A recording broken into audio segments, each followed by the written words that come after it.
Welcome to Surf Fishing 101. Today we're going to discuss popping plugs, probably the most popular plugs that people use, probably the first plug that many who just getting into the sports are buying because they probably see the action on the beaches and see people catching in the daytime, and that's the first thing that they'll buy. They range from a smaller ones to a really giant like this Tsunami Popper. For the most part, the most popular lure that we use in the Northeast are made by Super Strike, and probably the most popular one of their lineup is the 2 3/8 little neck sinking popper with the black eyes. They make them with the green eyes, which are floating ones. They make them with the black eyes, which are the sinking one, and then they make them with the red eyes, which are extra heavy one when you really need the distance. The black one is probably the most versatile. It casts great. It swims. You can literally use it at night. 2 nights ago, I must have had over 30 fish on Super Strike Little Neck Popper, just swimming it in the dark, just nice and slow with a very slow retrieve. But they're primarily used to fishing in the daytime. What they do is they imitate either an injured bait fish or a bait fish that's trying to escape, and they create a lot of commotion on the surface, which what it does is it draws the predator or it draws the fish from distance. They're great fish-seeking plugs where you throw in the water and you see if there's some fish around. In general terms, the floating ones are better used in a calmer water because you can pop, you can stop. The fish are generally not as active in calm water as they are in a rough surf. In a rough surf, they have a cover under the waves, under the foam, where they can come in and feed on disoriented bait fish. In a calm water, the fish literally has to come in and kind of stalk its prey. So when you're using a floating one, it's better to pop up and then stop and then pop up. And then sometimes that will attract the fish instead of a regular standard pop, you know, consistent popping, which we generally use in the ocean. There's so much to say about these plugs. They are awesome plugs, and I love them all. But you know what? I know a guy who really knows this shit much better than I do.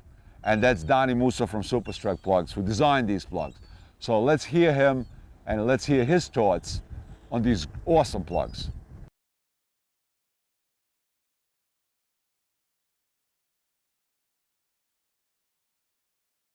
The Little Neck Popper, it was first designed in wood somewhere in the early 70s. I made that.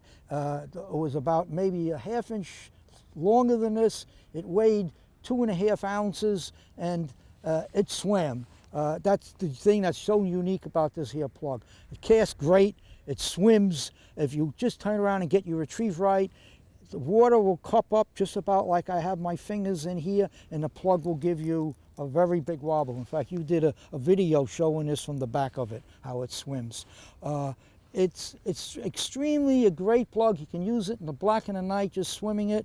Now we come out with the red eye one, which casts unreal and it swims great, and it's great as just a regular popping plug. The blue is like when a mackerel, when the mullet's around, that's a great plug for at that time with a mullet. When you got snappers, because snappers chase the spearing or anchovies up to the top and they splash water, and that's what this plug will do. It will break water. Same thing if you got bunkers around. You use the 3-ounce one and you explode that, and that makes that big cup of explosion of bubbling of water, and it ends up you'll pull fish that way from it. I make 2 or 3 turns and I give it a little pop. 2 or 3 turns and I give it a little pop. If you're swimming it, it's just a very slow retrieve. I don't twitch it, I don't do anything. Because it acts almost like a metal lip.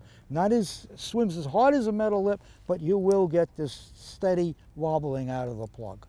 People like Ralph Vada, who makes West End Diamond Jigs, he loves the green eye one, which is the floater for flat, calm water, because it won't sink, it will just lay there, and you just twitch that plug a lot, and it's like a bait that is wounded, just laying on the top, and it's going along with the current, and you give it that little twitch, and it'll come up, and they'll suck the plug in. That's, you know, basically what it is. This comes also in, it's close to 3 ounces. Then it comes in at this here one, which is 2 3/8. And then we have the small one, which is 1.5 ounces. Glenn Hauserman was out in Montauk using the small one, the 1.5 ounce with the green top, and he was doing a number this past week and a half on that plug. If you got flat calm water and tiny little bit of white water, I'd use the green eye. If you got a little heavier water, I'd use the black eye, which is the 2 3/8. If you got real rough water and you need the long cast and you want the plug not to be sweeping away, you would use this size, or you'd use the one with the bigger cup, which is the 3 ounce. That, which is, I think that's 6 inches, that there plug. All right. The bigger cup, I watched guys out in Montauk one year, they were getting fish on browns, and they were casting out, and you had an east wind, and the water was just sweeping away from left to right, and they were throwing pencil poppers, and the fish would come up after it and miss it because the plug was scooting along so fast they really couldn't catch up with it. And I watched one guy take our 3 ounce one with the big cup, because the cup now isn't going to get swept away because it's holding that water in the front. The cup is holding it, and the plug is, this guy was taking one fish after another. And I'm standing up on the cliff watching, and I'm saying, these guys are paying no attention. He's catching fish, and they're not looking to see what's happening. And you'd see the fish come up, swack at it 3 times, and they wouldn't get it, and they wouldn't bother anymore. And he was constantly put it up, one splash, and the plug wasn't going 90 miles down the water, and he was catching fish one after the other. And pencil poppers take a lot of fish, but there's conditions when you throw it out and it is just getting swept away, it's too fast for the plugs even to go after them. So we usually fish at the slow retrieve in the nighttime. In Clark's Cove, there's a spot way down, there's a bar that's back inside there, and we go over in there, and all we got to do is throw this popping plug, and it just seems to do a number on it. They're probably the #1 popping plug that really, they cast great and they just work. They catch fish. And you can see this here when it's pretty well beat up, and they hold up like you can't believe.